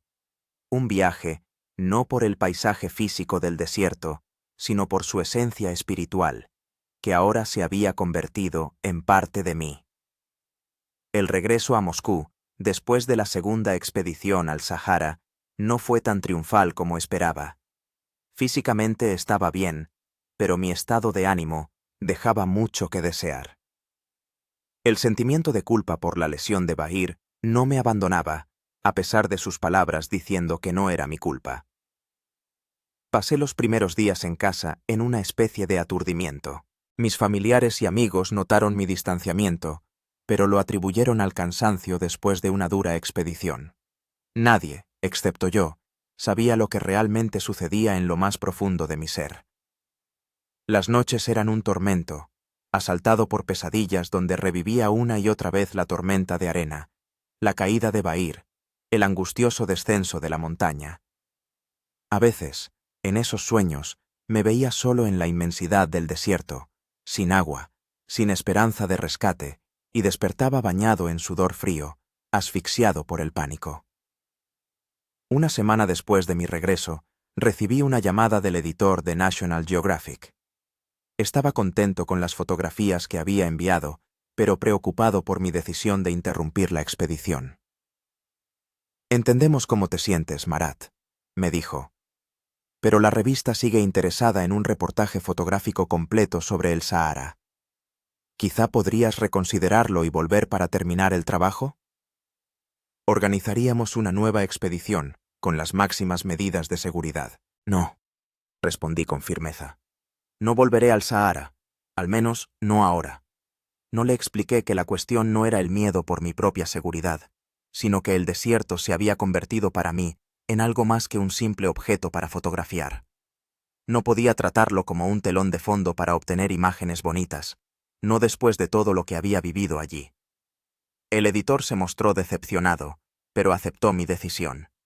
Acordamos que la revista utilizaría las fotografías que ya había tomado, junto con mi relato sobre la supervivencia en el desierto. Era un acuerdo que nos convenía a ambas partes. Tras esa conversación, me di cuenta de que me encontraba en una encrucijada. Mi carrera como fotógrafo de viajes estaba en la cima. Después de la historia de supervivencia en el Sahara, mi nombre se había hecho conocido, y las propuestas de varias publicaciones llegaban constantemente. Pero algo había cambiado dentro de mí. Ya no sentía esa emoción, esa pasión por la aventura que antes me impulsaba. Decidí tomarme un respiro y rechacé todas las ofertas de nuevas expediciones. En lugar de eso, me dediqué a sistematizar mi archivo de fotografías, acumulado durante años de viajes. Era un trabajo mecánico, que me permitía mantener las manos ocupadas y distraerme, en parte, de los pensamientos inquietantes. Un día, revisando viejas fotografías, me topé con unas imágenes tomadas durante mi primera expedición al Himalaya, antes de lo del Sahara.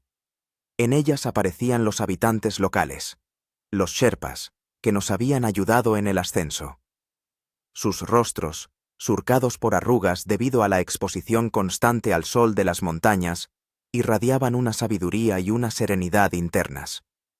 Me quedé observando esos rostros durante mucho tiempo, y poco a poco empezó a formarse en mi cabeza la idea de un nuevo proyecto. No sobre lugares, sino sobre las personas que viven en condiciones extremas y encuentran la armonía con la naturaleza. Sobre aquellos que no luchan contra el entorno, sino que aceptan sus leyes y aprenden a vivir de acuerdo con ellas. Esta idea me atrapó. Empecé a hacer bocetos, a planificar rutas, a elaborar listas de contactos.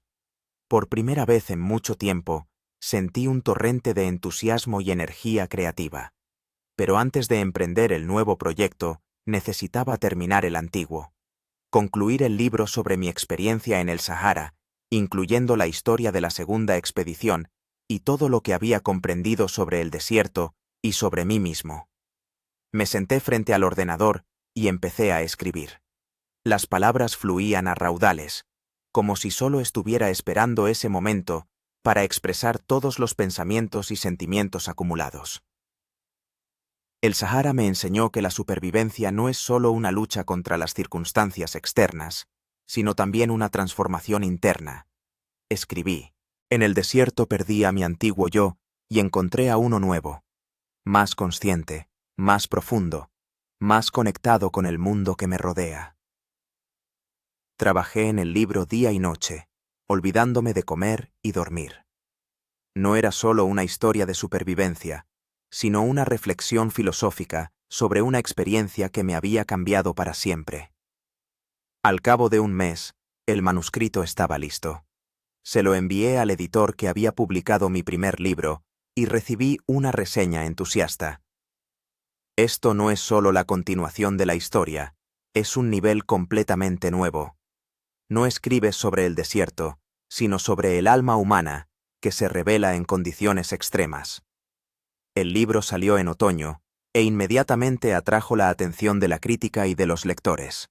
Lo calificaron como una parábola filosófica revestida de forma de narración documental, una profunda investigación sobre la naturaleza humana a través del prisma de la supervivencia. Recibí cartas de personas que decían que mi historia les había ayudado a replantearse su propia vida, a encontrar fuerzas en situaciones difíciles, a contemplar de una nueva manera su relación con la naturaleza. Entre esas cartas, había una que me emocionó especialmente. Venía del doctor Henry, el mismo médico que me había salvado durante mi primer extravío en el Sahara.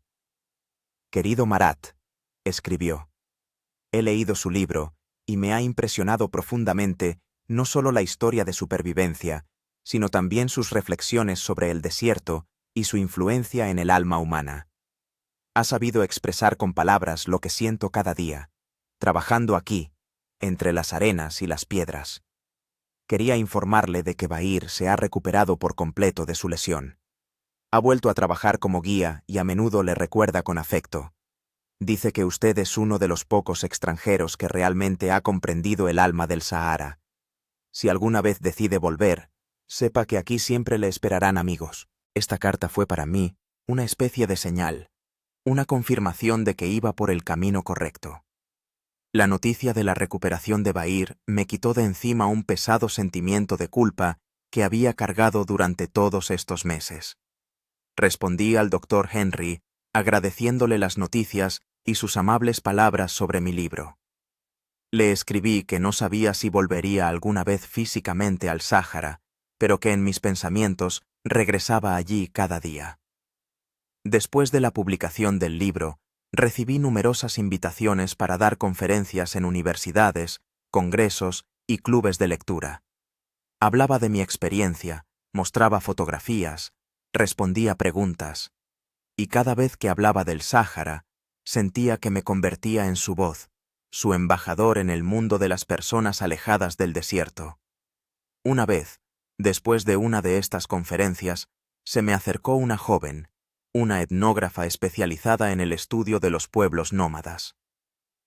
«Su historia es asombrosa», dijo ella, «pero lo que más me ha impresionado es su comprensión del desierto como un ser vivo con el que se puede establecer una conexión. Esto se parece mucho a la cosmovisión de los Tuareg y otros pueblos del Sáhara». Entablamos conversación y le hablé de mi idea para un nuevo proyecto, sobre las personas que viven en armonía con la naturaleza extrema. «Es una idea maravillosa», se entusiasmó ella. «Puedo ayudarle con contactos entre los pueblos nómadas, no solo del Sáhara, sino también de otras regiones, Mongolia, Tíbet, el Ártico».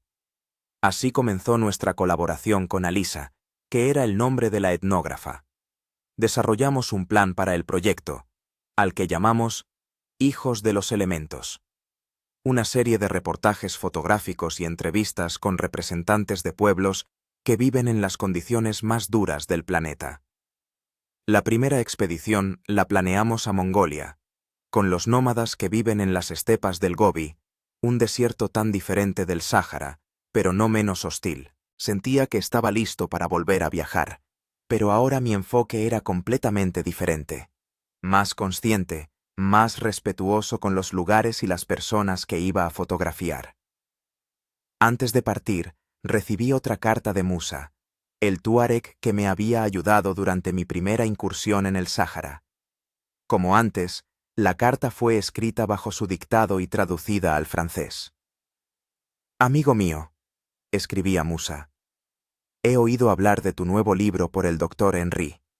Me ha contado que escribes sobre el desierto con gran respeto y comprensión. Esto alegra mi corazón. Quiero que sepas. El amuleto que te di contiene no solo una oración de protección, sino también una parte del alma del Sáhara. Llévalo contigo en todos tus viajes y nunca estarás solo. El desierto te ha elegido para que hables de él al mundo. Es un gran honor y una gran responsabilidad. No lo olvides. Apreté contra mis labios el amuleto que siempre llevaba al cuello y susurré palabras de agradecimiento. Musa tenía razón.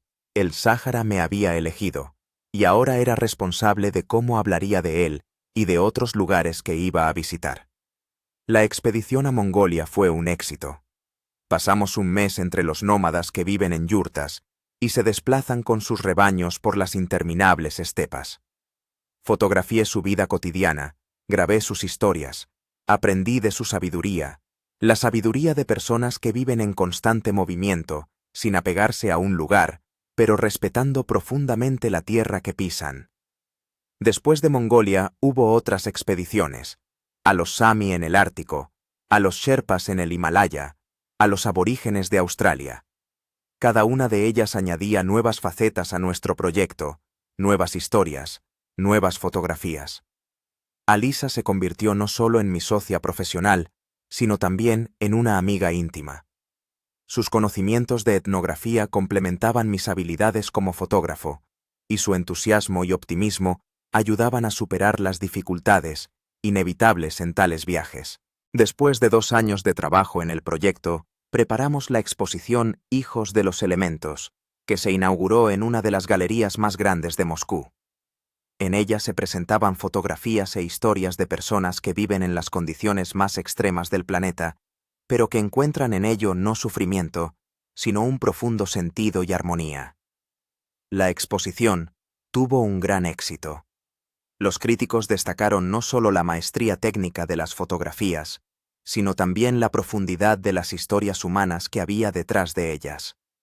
Los visitantes pasaban horas recorriendo las salas, observando los rostros de personas tan alejadas de la civilización urbana, pero tan sabias en su comprensión de la vida. En la inauguración de la exposición, me encontré con mis viejos compañeros de la expedición al Sáhara, Timur y Camilla. Estaban contentos de ver que había encontrado una nueva dirección en mi trabajo, una nueva fuente de inspiración. «Has cambiado, Marat», dijo Camilla, examinando las fotografías. «En tus obras ha aparecido una profundidad que no existía antes. El Sáhara realmente te ha cambiado». Asentí, comprendiendo que tenía razón.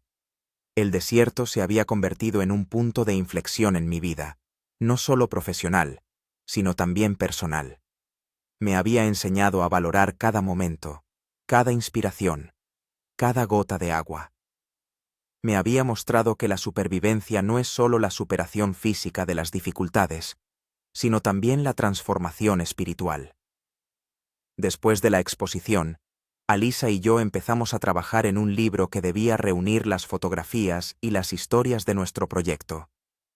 Pasábamos largas veladas seleccionando fotos, editando textos y debatiendo la estructura del futuro libro. En una de esas noches, mientras trabajábamos en mi apartamento, de repente sentí una extraña inquietud. Al acercarme a la ventana, vi que comenzaba una fuerte tormenta, algo inusual en octubre. Rayos desgarraban el cielo, el trueno retumbaba sobre la ciudad y la lluvia azotaba los cristales. ¿Pasa algo?, preguntó Alicia, notando mi estado. Negué con la cabeza, sin saber cómo explicar lo que sentía. No era solo ansiedad, sino una especie de premonición, como si la naturaleza intentara decirme algo. «¿Sabes?», dije, mirando la tormenta que rugía tras la ventana. «A veces me parece que el Sáhara sigue conmigo. No como un recuerdo, sino como una presencia, como una parte de mí». Alicia se acercó y se quedó a mi lado, observando la tormenta. Tal vez sea así, dijo en voz baja.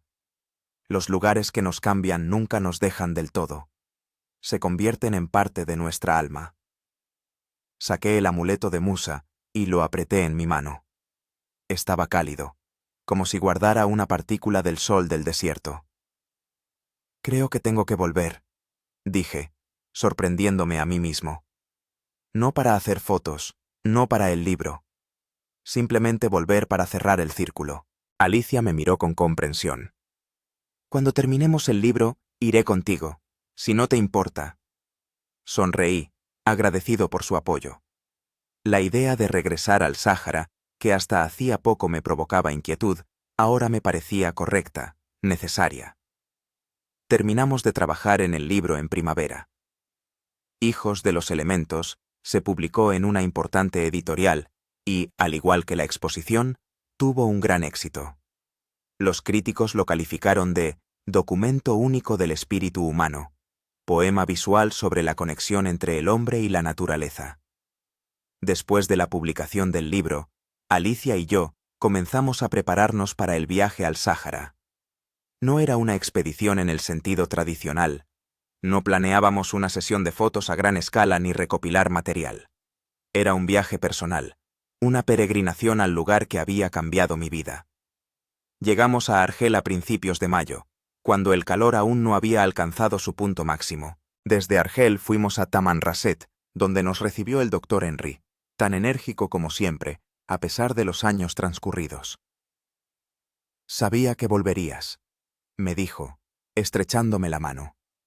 El desierto llama a quienes una vez estuvieron en sus brazos. Nos ayudó a organizar una pequeña expedición. 2 todoterrenos, un guía, resultó ser Bahir, completamente recuperado, provisiones de agua y alimentos.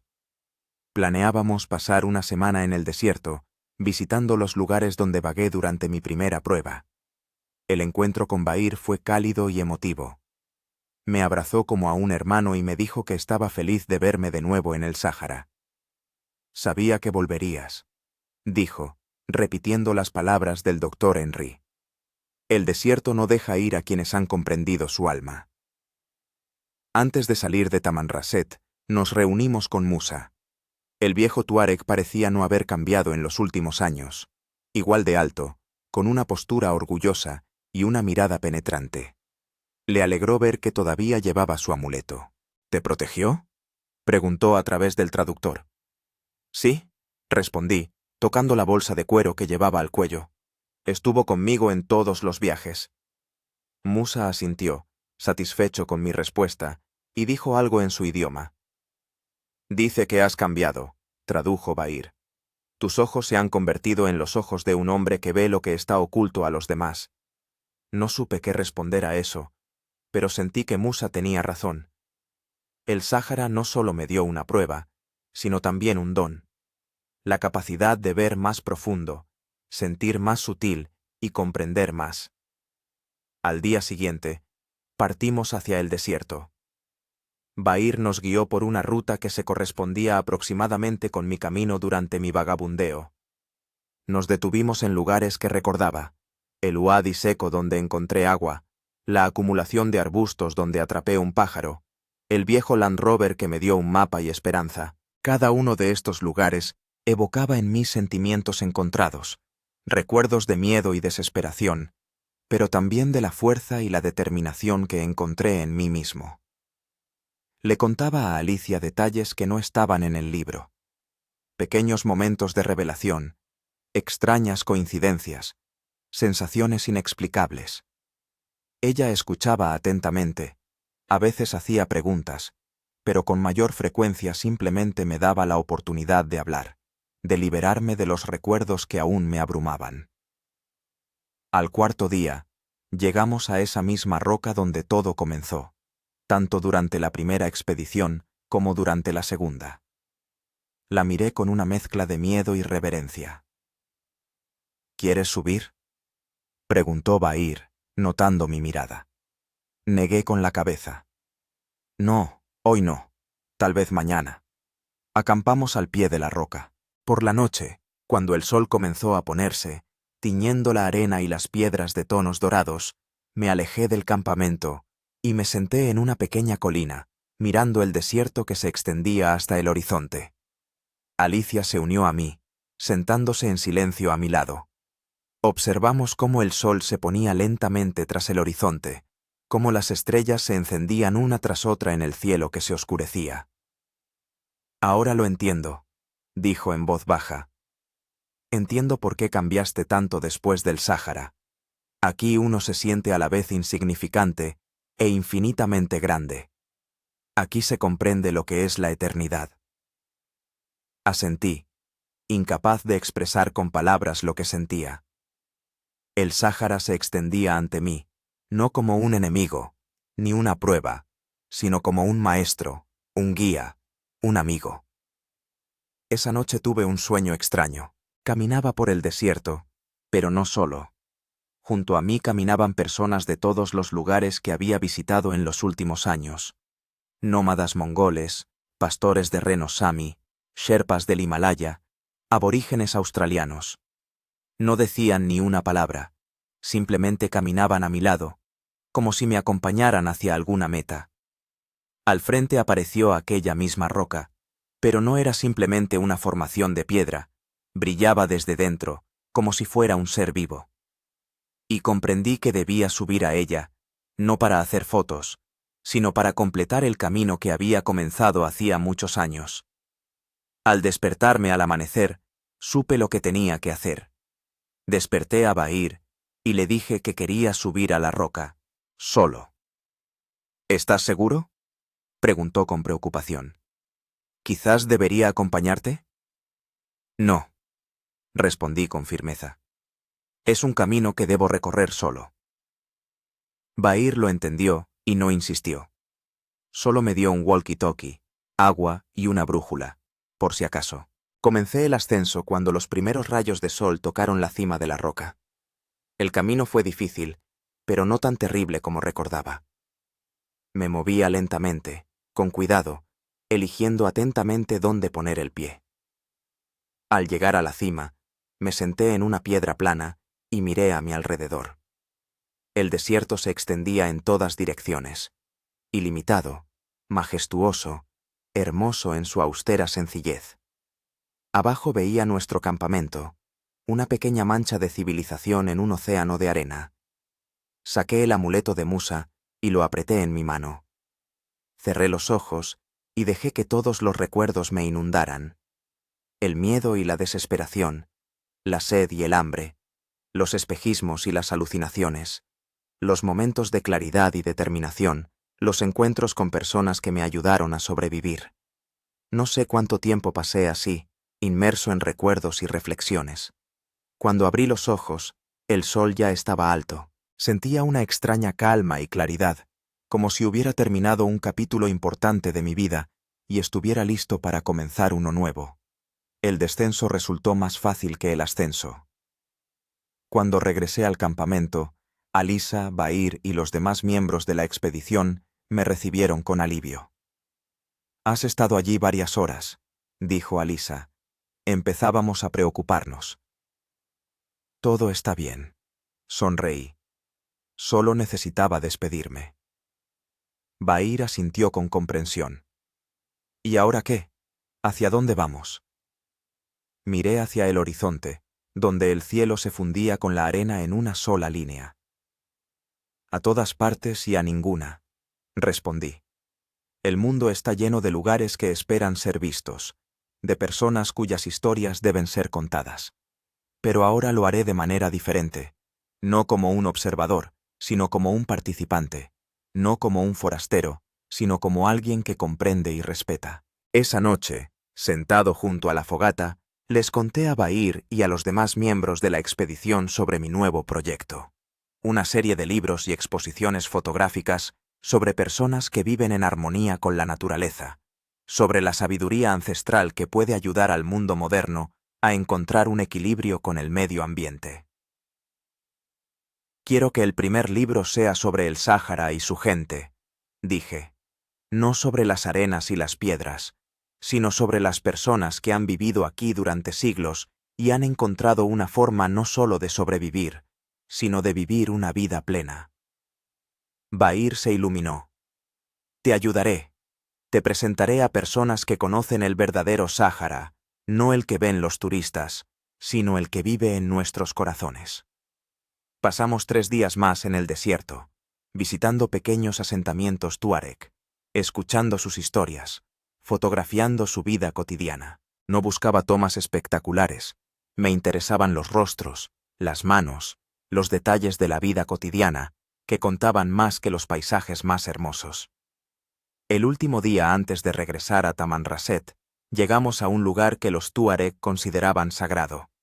Un pequeño valle entre las rocas donde brotaba un manantial de agua pura. Allí crecían palmeras y otras plantas, creando un verdadero oasis en medio del desierto inhóspito.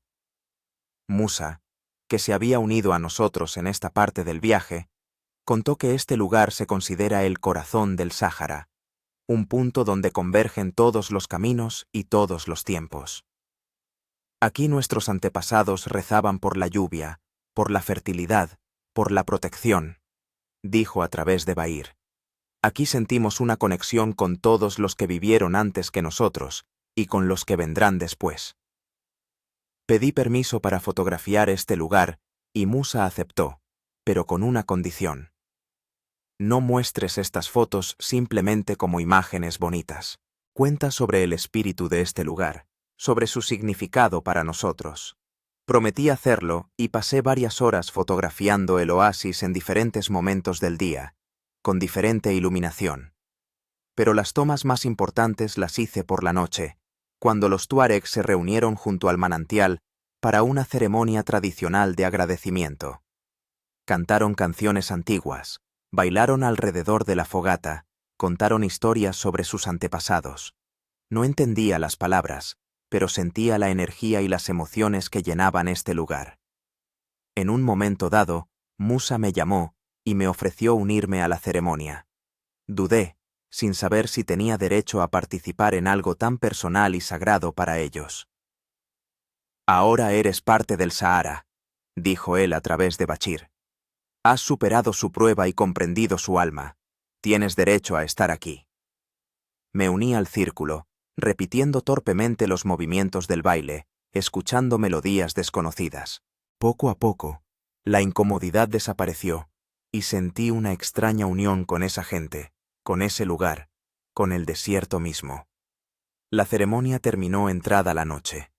Dormimos a la intemperie, contemplando las estrellas, que parecían increíblemente cercanas y brillantes.